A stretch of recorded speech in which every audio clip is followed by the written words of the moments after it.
مسیح یسوع کے بابرکت نام میں سلام۔ پروگرام ناقابل یقین کی ٹیم کے ساتھ ایک بار پھر حاضر ہیں۔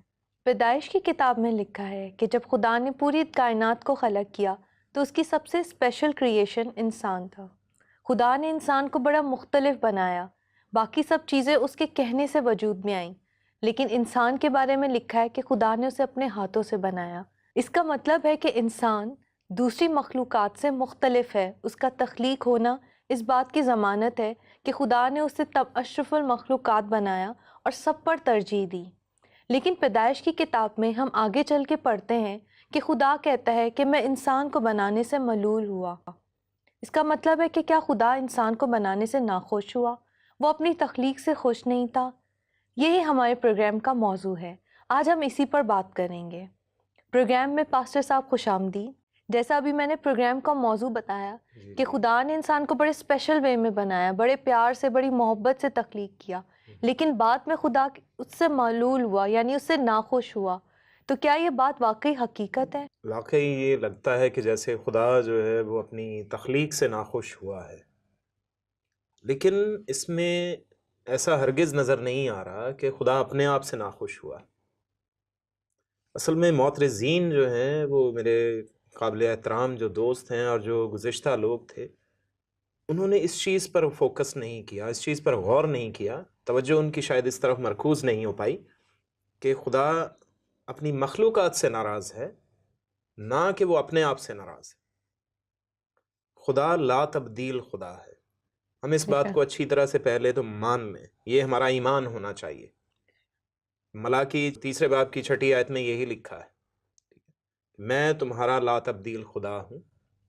لیکن وہ کیا ہے؟ وہ انسان کی عدالت کے لیے وہ موجود ہے، وہ راست منصف ہے، عادل منصف جسے کہا جاتا ہے، جس میں ذرا برابر بھی تبدیلی نہیں آتی۔ اب اس کی دوسری ایک صفت ہے جو اخلاقی صفت ہے، وہ محبت ہے۔ یعنی یہ لکھا ہے کہ خدا محبت ہے، اس میں محبت موجود ہے جو برابری اور انصاف مانگتی ہے۔ یہ ہرگز نہیں وہ کرتی محبت کہ وہ غلط کاموں کو برداشت کرتی چلی جائے اور ان کو نظر انداز کر دے۔ ایسا نہیں ہو سکتا، کیونکہ خدا خود کیا ہے؟ وہ عادل منصف بھی ہے۔ اب یہاں پر یہی ہوتا ہے۔ پیدائش 1 باب کی 31ویں آیت میں ہم نے پڑھا کہ خدا نے سب کچھ بنایا اور اسے کہا کہ اچھا ہے۔ جب انسان کے پاس وہ عورت کو بنا کر لے کر آتا ہے تو ان دونوں کو اکٹھا دیکھ کر کہتا ہے کہ بہت اچھا ہے۔ خدا اس سے بہت خوش ہوا ہے۔ انسان کی تخلیق بے شک وہ سب سے بڑھ کر ہے۔ انسان کیا ہے؟ اشرف المخلوقات ہے، انسان سب سے بہتر مخلوق ہے، انسان سب سے زیادہ سمجھدار مخلوق ہے، انسان سب سے زیادہ کیا ہے؟ وہ وفادار بھی ہونی چاہیے، لیکن انسان سب سے زیادہ کیا ہے؟ وہ کارآمد مخلوق بھی ہے، اور سب سے بڑھ کر خدا کی شبیہ پہ ہے۔ یہی سب سے اہم نقطہ ہے۔ جس چیز کو دنیا کے نقاد جو ہیں وہ پورے طور پر نہیں جانتے اور وہ اس کے بارے میں مختلف رائے کا اظہار کرتے رہتے ہیں اور اس پر جو ہے وہ تنقید کے تیر برساتے رہتے ہیں، خدا نے بڑے ہی چاؤ سے، بڑی ہی محبت سے کہا کہ آؤ ہم انسان کو اپنی صورت پر، اپنی شبیہ پر، اپنی مانند بنائیں۔ وہاں 3 بار یہ بات جو ہے وہ استعمال ہوتی ہے، 3 درجے دیے گئے ہیں، صورت ہے، شبیہ ہے اور اپنی مانند۔ اس میں اخلاقی صفات رکھی ہیں، اس نے جوہری صفات بھی کچھ رکھی ہیں اور کچھ جو ہے وہ ظاہری صفات بھی رکھی ہیں۔ حالانکہ خدا روح ہے، لیکن خدا کیا ہے؟ وہ خدا ہے، وہ انسان نہیں ہے۔ ہم نہیں جانتے کہ خدا کیسا ہے۔ خدا کو کوئی انسان اپنی محدود سوچ کے ذریعے جان بھی نہیں سکتا، لیکن اس کے ساتھ ہی ایک اور بات یہ ہے کہ خدا اسے یہ صلاحیت دیتا ہے کہ وہ خدا کو نزدیک سے جانے۔ اس کے لیے وہ اپنا کلام نازل فرماتا ہے، اس کے لیے اس نے اپنے انبیاء کو بھیجا۔ آغاز ہی سے خدا نے باتیں کرنا شروع کر دیں، اپنے قوانین جو راست قوانین ہیں وہ انہیں دینا شروع کر دیے۔ خدا انسان کو بنا کر باغ میں رکھتا ہے، اس کے لیے ایک کامل ماحول تیار کرتا ہے زمین پر۔ باغ عدن آسمان پر ہرگز نہیں بنایا، اس نے زمین پر بنایا۔ یہاں پر اس نے کامل ماحول بنا کر اسے دیا اور اسے کہا، ایک کام دیا کہ وہ کام تو کر، باغ کی باغبانی کر، نگہبانی کر۔ وہ ساری محنت کرتا ہے، اور اس کے بعد کیا ہے، پھر جب وہ عورت کو اس کے پاس بنا کر لاتا ہے تو ان دونوں کی تخلیق کو دیکھ کر، دونوں کو ساتھ دیکھ کر، ان کے رشتے کو دیکھ کر وہ بہت خوش ہوتا ہے اور کہتا ہے بہت اچھا ہے۔ یہ پھر پیدائش 3 باب تک یہ اچھا ہی چلتا ہے، لیکن پیدائش 3 باب میں کچھ ایسا واقعہ رونما ہوتا ہے جہاں پر خدا ان سے ناراض ہونا شروع ہوا ہے، اور وہ ہے حوا کا بہکایا جانا۔ حوا بہک گئی، آزمائش میں پڑی، اور پھر کیا ہے، دونوں نے، میاں بیوی نے مل کر گناہ کیا۔ جس کا پھل انہیں چھو کر کھانے سے منع کیا گیا تھا، اس پھل کو انہوں نے توڑ کر کھا لیا۔ تو یہ پرابلم کریٹ ہوتا ہے۔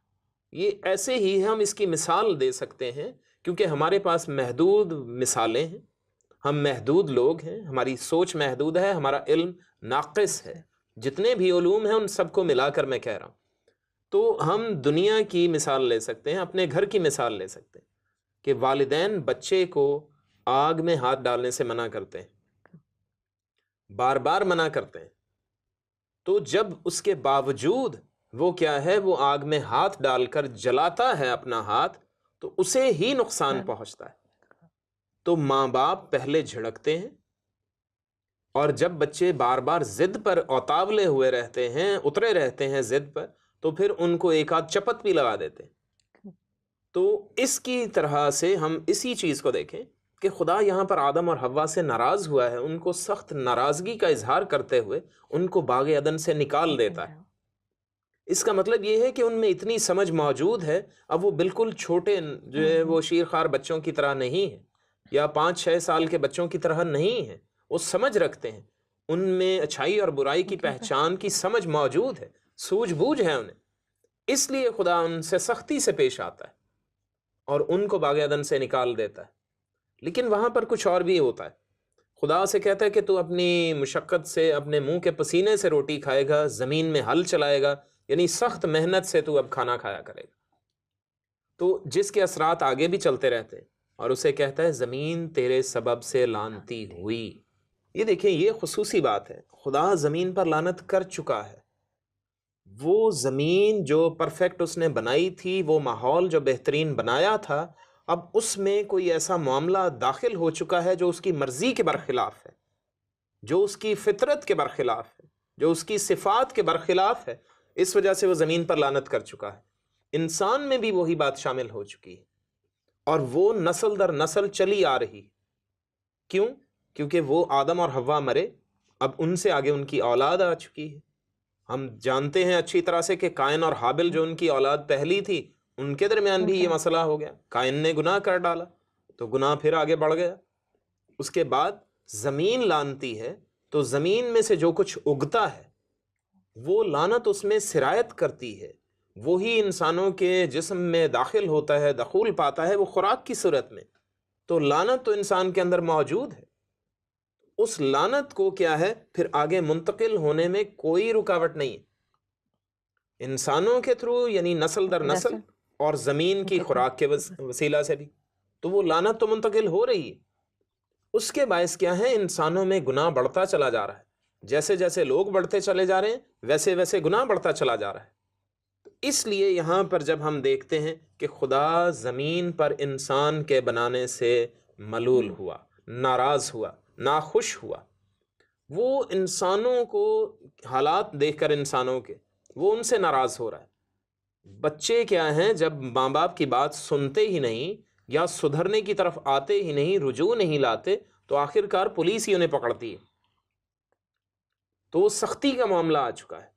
تو اب یہاں پر پولیس والا معاملہ نظر آتا ہے، یہاں پر عدالت ہونے والی ہے، یہاں پر فیصلے کے لیے جج بیٹھنے والا ہے، اس لیے وہ ان سے ناراض ہوا ہے، کیونکہ پورے کا پورا معاشرہ بگاڑ کے رکھ دیا انہوں نے۔ جیسا کہ قائن کو خدا نے کہا تھا کہ گناہ دروازے پر دبکا ہوا بیٹھا ہے، تو اس پر غالب آ۔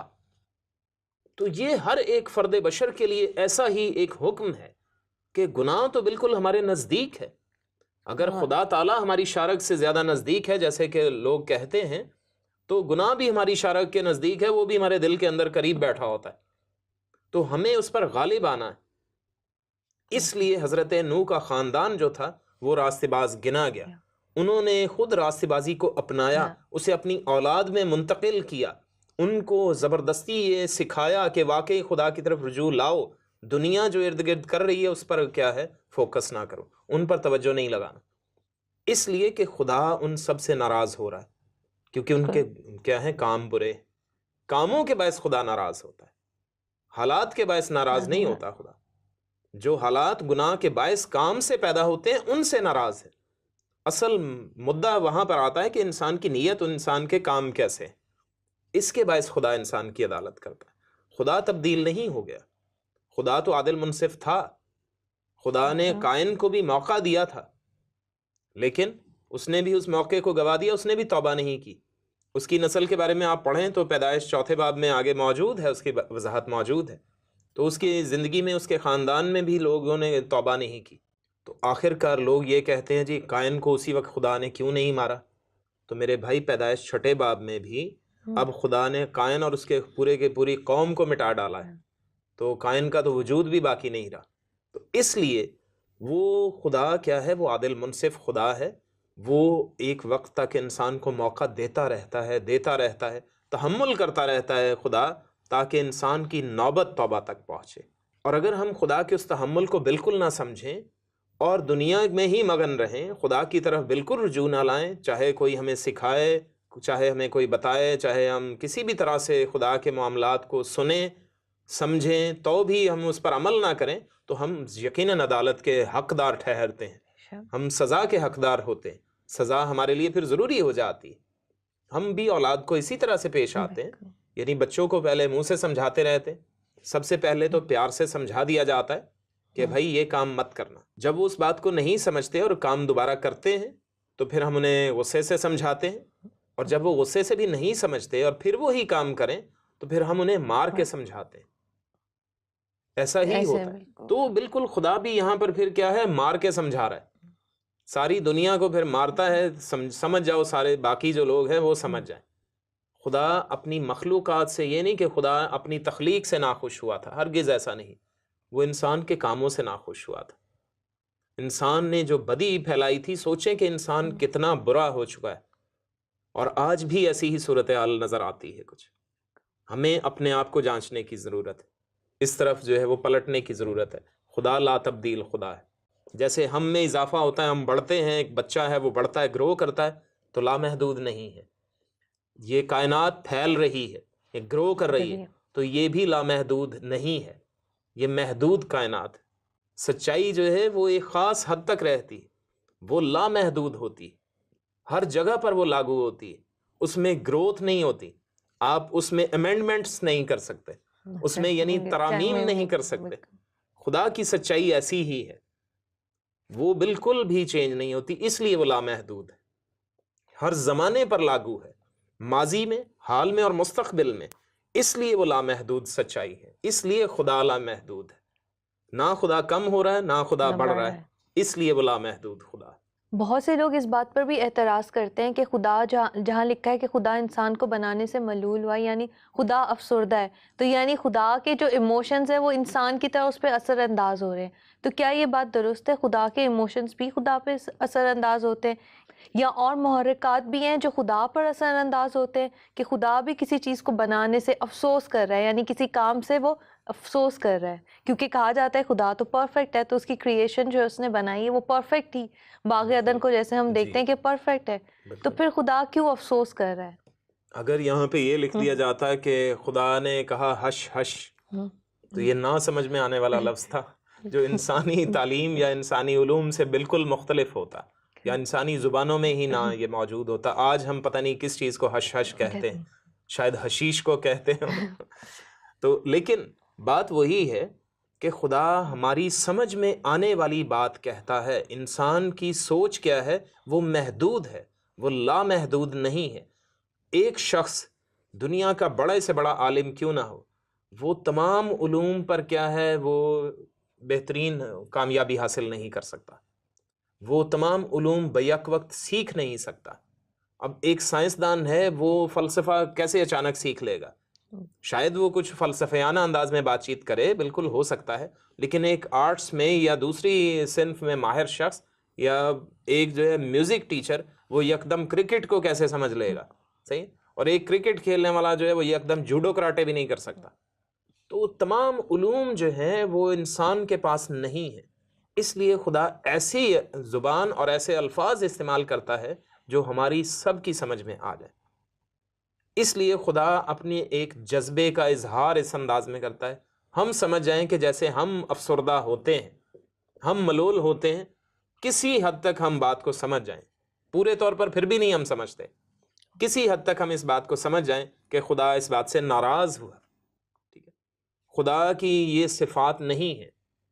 خدا جو ہے وہ انسانی دنیا سے الگ نہیں رکھتا اپنے آپ کو. خدا اس میں داخل ہو کر اس میں شمولیت اختیار کرتا ہے. نیا عہد نامہ اس چیز کی بہت بڑی تصویر ہے. یسوع مسیح خدا کا بیٹا, زندہ خدا, وہ انسان بن کر آتا ہے. انسانوں جیسا نہیں بنتا, وہ انسان بن کر آتا ہے تاکہ ان میں ایکسپیرینس کرے. تجرباتی طور پر بھی وہ ہم میں شامل ہوتا ہے. وہ تجربہ کرتا ہے کہ وہ انسان کیسے زندگی بسر کرتا ہے. تو اس سے ہم جو ہے وہ اندازہ کر سکتے ہیں کہ خدا انسانی جذبات کی کتنی قدر کرتا ہے, انسانی صفات کی, انسانی صلاحیتوں کی کتنی قدر کرتا ہے. ہم اس بات کو سمجھ سکتے ہیں. اچھا, یہاں پہ ایک اور بات بھی ہم کر سکتے ہیں اگر ہم اس کو سائنسی پہلو سے دیکھنا چاہیں, کیونکہ انسان جو ہے باقی تمام مخلوقات سے مختلف نظر آتا ہے, نظر بھی آتا ہے اور ہے بھی. تو اور جیسا ہم سب جانتے ہیں کہ بہت بڑے مفکر ارسطو نے کہا تھا کہ انسان جو ہے مین از اے سوشل اینیمل.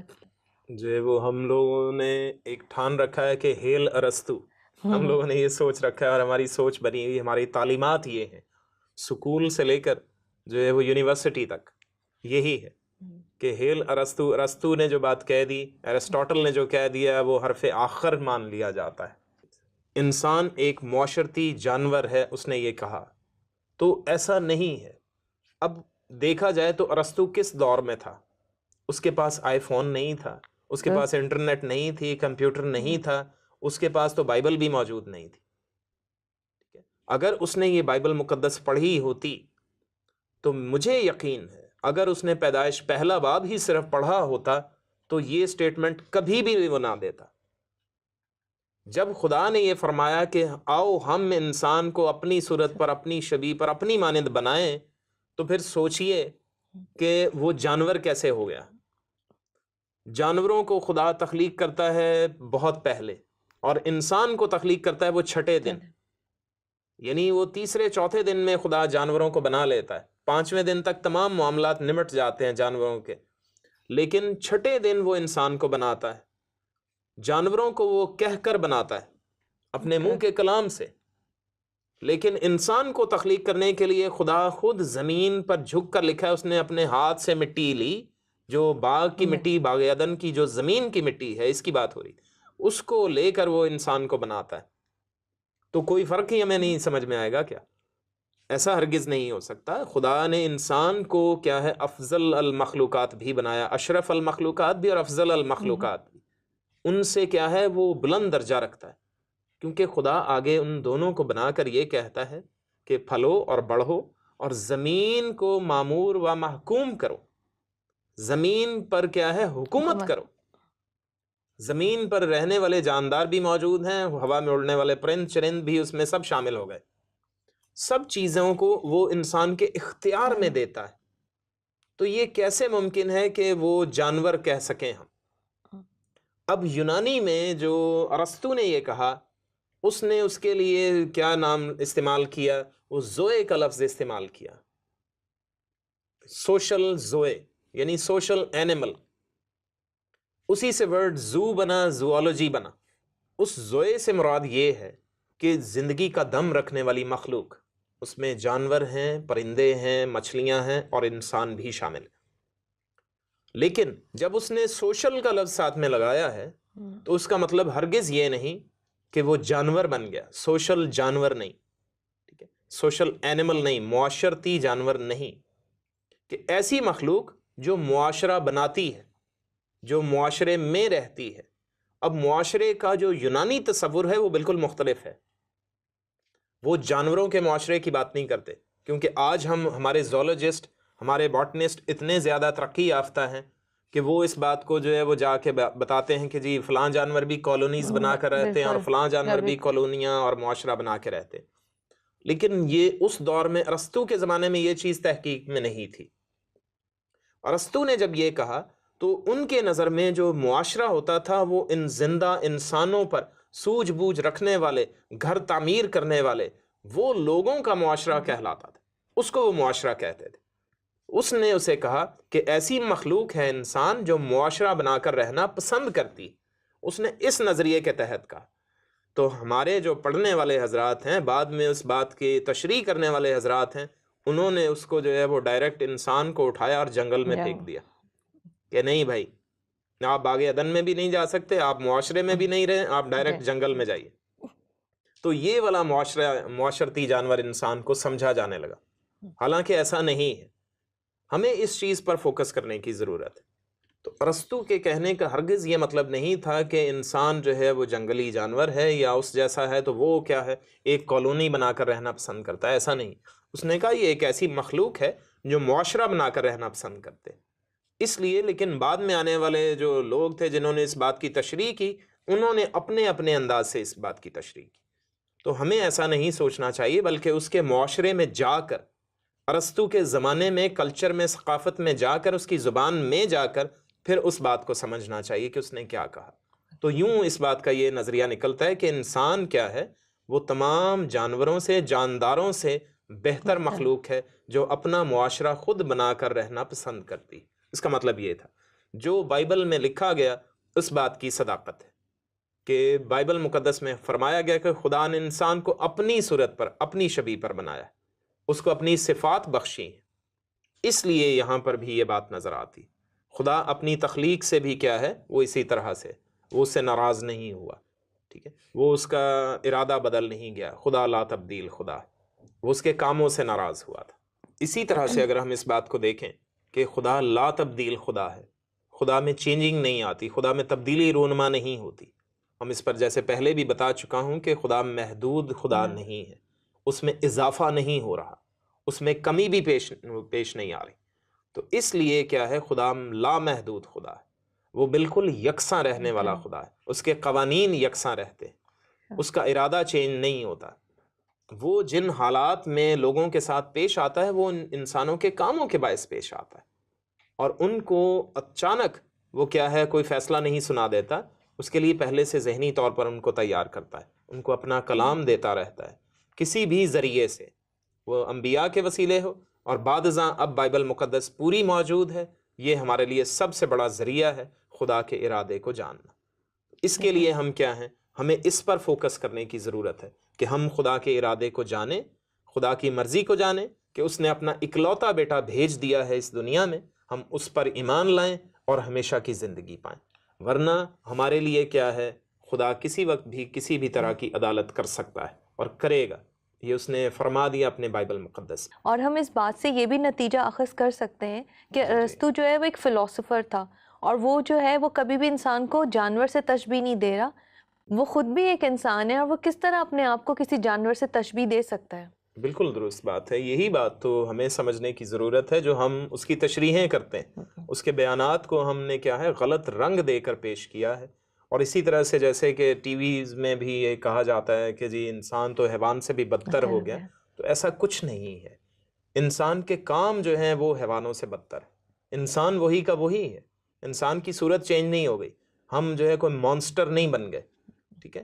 مانسٹر ہمارے دل کے اندر ہے، وہ افریت جو ہے ہمارے دلوں میں چھپا ہوا ہے، اس کو نکال باہر پھینکیں۔ اس کے لیے ہمیں توبہ کی ضرورت ہے، تمام لوگوں کو توبہ کی ضرورت ہے، کیونکہ بائبل مقدس میں فرمایا گیا کہ سب نے گناہ کیا اور خدا کے جلال سے محروم ہے، خدا کی نزدیکی سے محروم ہے، اور اس کے لیے ہمیں توبہ کی ضرورت ہے تاکہ ہم اس کے نزدیک جا سکیں۔ جب ہم توبہ کریں گے تو یسوع مسیح کا بہایا گیا خون وہ ہمارے گناہوں کو دھو کر ہمیں خدا کی قربت اور نزدیکی میں لے آتا ہے۔ اس کے کفارے پر ایمان لانا سب سے زیادہ ضروری ہے۔ بہت شکریہ پاسٹر صاحب۔ اسی پیغام کے ساتھ ہم اپنے پروگرام کا اختتام کرتے ہیں۔ اگلے ہفتے اسی دن اسی وقت آپ سے پھر ملاقات ہوگی۔ دیکھتے رہیے پروگرام ناقابل یقین۔